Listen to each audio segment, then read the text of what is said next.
Hi guys, welcome back to my channel. It has been forever since I have posted a video, but we are at that point where college baseball is in the postseason. The field of 64 for the 2023 season is out, and I am going to predict the Columbia Regional in this video. I will have a separate video where I will predict the other regionals.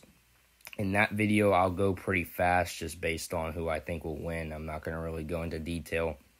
But for the Columbia Regional, since I'm a big Carolina fan, I'm going to give details here instead of just pick them very quickly. So let's get straight into it. If you don't know how the NCAA College Baseball Regionals work, basically it's a 64-team field. The top 16 of those 64 will host, as in all these number one seeds as you see on the screen, like Wake Forest, Florida, Alabama, Carolina, Miami, Coastal, and so on down the bracket. And this is the full bracket right here. If you see some of these like win things, these are just, I was just fooling around with this a little bit. But anyway, this is the full bracket 64-team tournament. One of my favorite tournaments in all of sports. I'm a big college baseball fan. I play baseball myself in high school right now. I'm a pitcher. I love baseball. I've played baseball since I was 6. So, big baseball fan, big Gamecock fan in all sports. Not just baseball, but football, basketball, and all other things. So, I'll get straight to it. I just went over a little bit about myself, but point is, let us get going with the regional. So, 2023, Columbia Regional, South Carolina will open up play against Central Connecticut State. South Carolina this year, oops, I did not mean to do that. South Carolina this year, 39-19. Carolina started the season 34-6. Yes, 34-6. You heard me right. We were on fire at the beginning of the season. And then we got injured. And we took a big setback. We started with Auburn. We lost 2 of 3 to Auburn. Then we went to Kentucky and got swept. Then we lost 2 of 3 to Arkansas. Then we lost 2 of 3 to Tennessee.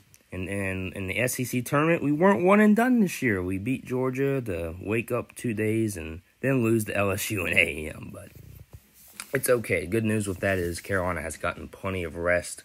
Good news is Will Sanders and Cole Messina are back. The only guys that I know that are not going to play, and it's only 2 of them, Noah Hall and Will McGillis. Those are the only 2 guys that are out, and to be honest, I'm okay with that. I mean, obviously it sucks. I wish they were both in to play because I know they would both play. They're both good, but we are as healthy as we have been in a long time. So it's good to see Will Sanders is back. He'll probably be a bullpen guy during this regional. So I'm very hyped about that. And in the SEC tournament, even though we went 1-2, I think I saw some good things, you know. Besides the A&M game, LSU, we had a chance to score a lot of runs in that game if it wasn't for that blown call with the bases loaded in the 6th inning. And in that Georgia game, we absolutely shut them down with James Hicks on the mound. I was really pleased with him. So, good to see that. I think Carolina's gotten a cut. You can trust 3 guys like Jack Mahoney, Eli Jones, and James Hicks as like your starters, and then Will Sanders out of the bullpen. I'm liking where Carolina is going with the pitching right now. But anyway, yes, 39-19. Home record is 26-7, so pretty good home record. They were average on the road at 10-10. Neutral, they went 3-2, with 3 of those games being from the SEC tournament. And then they went, so let's see, they went 2-1 in the regular season. Neutral. Conference, they went 16-13. They did get their 17th conference win in the SEC tournament. So originally we usually play 30 games in the conference, but that LSU series, when we played them, only had 2 games because the 3rd game got rained out. So that's why there was not a 30-game schedule, which is why you only see 16-13, which was 29 games played this year in the conference. But 16-13 in the SEC, that's not bad at all. Non-conference was 23-6. That's pretty good. The RPI was 8. That's very good. Non-conference RPI 14. Strength of schedule was 4, which probably played a huge role in why South Carolina is hosting. They had one of the best, or I guess the toughest, I guess you can't say the best, but toughest schedules. And then their non-conference strength of schedule was 43, which is also, a lot of people, that's actually decent too if you're looking at tournament resumes and where you want to be. That's not a bad non-conference strength of schedule at all. They were 10-14 versus the top 25 in RPI, which, yes, it's a losing record, but it's not horrible. The idea is you want to at least play like 20 or so games in the top 25 RPI, because that does help your strength of schedule, which is why South Carolina is 4th in strength of schedule. They were 8-1 against the 26-50. That's very good. 4-3 versus 51 through 100, 11-1 versus 100 and up to 200, and then 6-0 versus. So Carolina has showed that they can handle anything from 100 and up pretty good. Anything 100 and up, they are 17-1. And then when it gets to the mid-range, Carolina, they really did have at the beginning of the year, they were amazing. It's just the injuries kind of set us back. If we didn't have injuries, we might have won 50 games, maybe, if we didn't have injuries. It'd be interesting to see if we could have done it, but it's okay. It is what it is. What matters is that we're hosting. I'm excited that we're hosting, so there's that. So that is our resume for the tournament. Moving to Central Connecticut State, which will be the first game for South Carolina on Friday at 7 p.m. Central Connecticut, out of the Northeast Conference, is 36-12. They had a very good year. However, the Northeast Conference, I believe, is rated the second worst conference in college baseball. Not to say anything. Anything can happen in college baseball. They are the 4th seed in the tournament. They have a decent record at 36-12. Their away record is 15-4, which is very good to be on the road. They probably have not played, besides when they played LSU at the beginning of the season, I don't think they've played in any other bigger stadiums. So this is going to be one of their bigger crowd/stadiums they'll be in this season when they play us on Friday. Neutral record 6-2. Conference record 25-5. Once again, their conference isn't great, but that is still good. 25-5. Non-conference 11-7. RPI is obviously going to be high because they don't play as good of competition. Strength of schedule 267. Exactly my point. Non-conference RPI 139. Non-conference strength of schedule is actually higher, which does make sense. They played LSU. They've probably played a couple other decent schools during the season. But then you look at this. This is where you can tell if a team is good or not. Whenever you get judged on the RPI terms, or did I say terms? Wow. It's guys, it's 4 a.m. in the morning. I don't have school tomorrow because I don't have any exams, so I am tired and I was bored, so I wanted to go ahead and do this. But RPI teams, that's what I meant to say.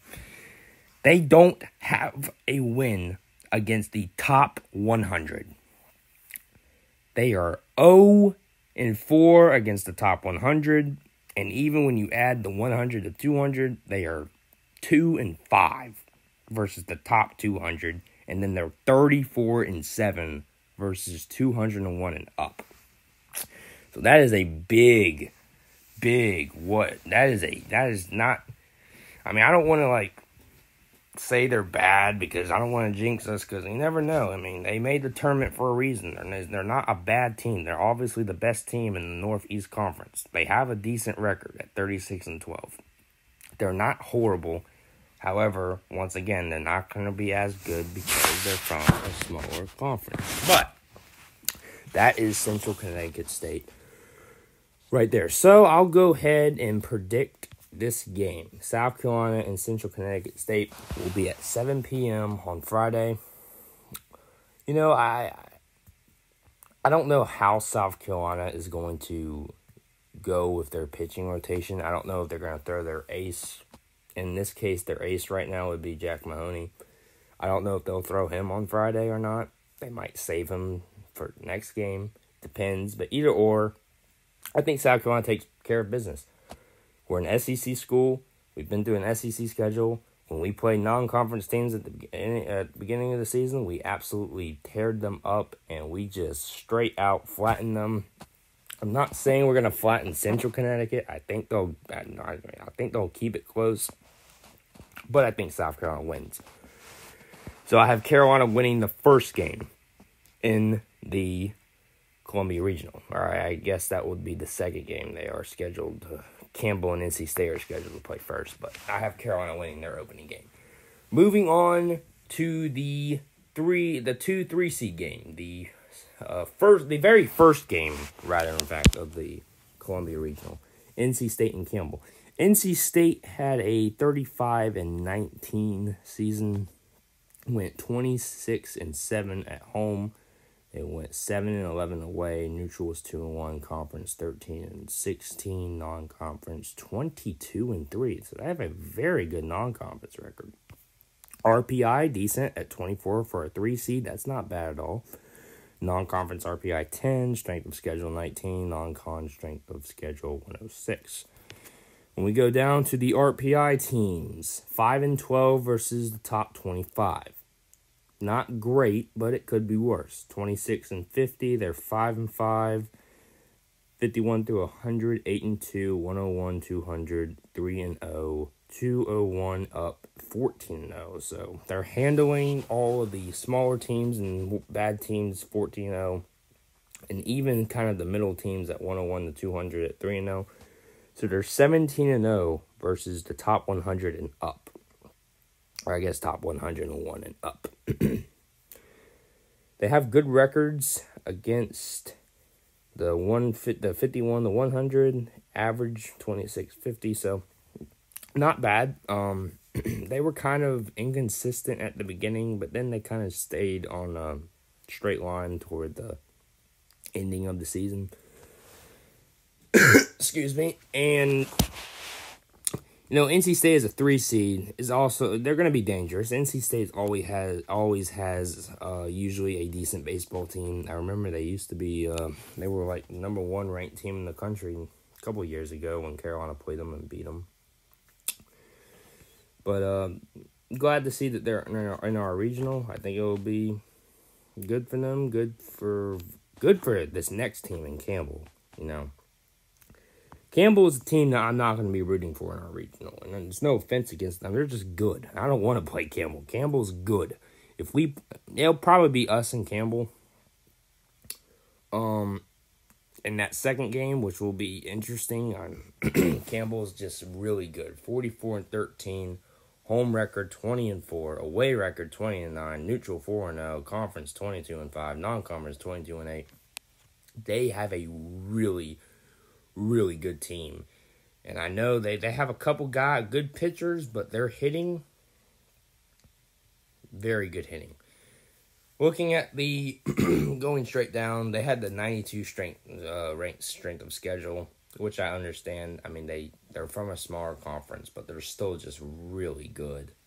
They beat some bigger teams in the season. I think they had wins over like East Carolina and North Carolina and some of the Carolina teams, but South Carolina never played them in the regular season. But the RPI teams, they're 1-4 versus the top 25. They only played 5 games, so that's okay to have a 1-4 record with only playing 5 games. But look at this: 8-1, 8-5, 13-2, and 14-1. So if I can do a little quick math here, 27, 35, 33. They are 33-9. 33-9 versus 26 and up. That's pretty good. That's very good. 26 and up in the RPI. They are 30. What did I say? 30. I already forgot what I just said. Like I said, it is 4 a.m. in the morning and I'm doing this. But regardless, they have a good record versus the RPI teams. Despite 1 through 25 at 1-4, they have a very good record. So I had South Carolina beating Central Connecticut State. I will have Campbell beating NC State, but I think NC State's going to give them a good run at it. I think NC State will play good, but they'll lose and go to the elimination game. And then real quick, I'm not going to take long a guess on this one. NC State will eliminate Central Connecticut State in the elimination game that following day. Setting up the big game between South Carolina and Campbell. I think it'll be close, and the rest of these will go pretty fast since I've gone over each team. But I think it'll be close. South Carolina is going to either have either Hicks, Mahoney, or Eli Jones on the mound most likely. It's one of those guys, just depending on who Carolina's already pitched. It'll be good, and I think because South Carolina has home field advantage, I think South Carolina will win. And if South Carolina can just play like we did in the beginning of the season and just get our mojo back and play like we did, we'll be all right. Campbell's good. We're not going to kill Campbell. It will be a close game. It's going to be a very good game. Close game. I think all these games will be close, actually. I don't even think South Carolina's going to, run over Central Connecticut State. I think it'll be close. But I have Carolina beating Campbell, advancing to the regional championship, which sets up Campbell and NC State in the elimination game. I think Campbell handles them again. Like I said, Campbell's good. And even though NC State's in the good conference with the ACC, Campbell's just good. They really are. Campbell's good. And even with me being a Carolina fan, I could have picked Campbell to beat us in that 1-0 game. Man, that's just good. Now, I will say this. With Campbell beating NC State, that sets up South Carolina and Campbell for the regional championship. Campbell has to beat us twice since it's double elimination. I actually do think Campbell does beat us one time. I think they'll beat us in that Game 6, forcing a Game 7 in that regional. I think Campbell has some weapons, and with Carolina being a little bit inconsistent lately, I think Campbell's going to definitely beat us at least once. And hopefully it's not in that 1-0 game at the beginning. Hopefully it's in the regional championship when we're up when we're undefeated and they have to beat us twice. So if they do, hopefully that's the case. And obviously what we want is we want to not lose at all. But even if you lose one game, it doesn't matter. I mean, it's double elimination for a reason. But I do think Campbell wins that Game 6. They're a good team. But I do have my Gamecocks winning in that Game 7. Home field advantage, getting healthy. We have Sanders back. Messina's back. Wimmer said they said Wimmer can play in the field. We have a lot of pieces back now. I feel good. But like I said, it's going to be between South Carolina and Campbell, I think. And some people are going to have Campbell. I know, and the guy that I just watched in his prediction video, he had Campbell winning our regional, and I wasn't mad at all. Campbell's a good team. Campbell's a very good team. So I have South Carolina beating Campbell. They'll advance and play the winner of the Gainesville Regional, which I will predict in a different video. I'll predict every other regional in a different video. This video is just designated towards South Carolina since I'm a big South Carolina fan. And then Campbell will finish up as the runner-up. And what's cool about this is you can pick the winner and the runner-up, as you see on the screen, as I have Carolina winning and then Campbell runner-up. You can do that for all these games. If you're wondering how you can get to this, if you want to predict yourself, you go to d1baseball.com, or you can put in D1 Baseball Bracket Challenge. One way or another, it should take you to this. All you have to do is sign up. It's no money required, no nothing. You just got to have an email, password, and a couple other things. It's really easy, and you can predict this for yourself. This is the first time I've predicted college baseball, a college baseball bracket, and I'm glad I'm doing it because I love college baseball. I love it, always loved it. One of my favorite times of the year. But that's gonna do it for this video. South Carolina, I have them advancing to the Supers, and it'll be a close. It was a close regional, in my opinion. I think it was close. So, but Campbell gave us a good run, in my opinion. But we'll have to see. We'll see what the reality is on Friday.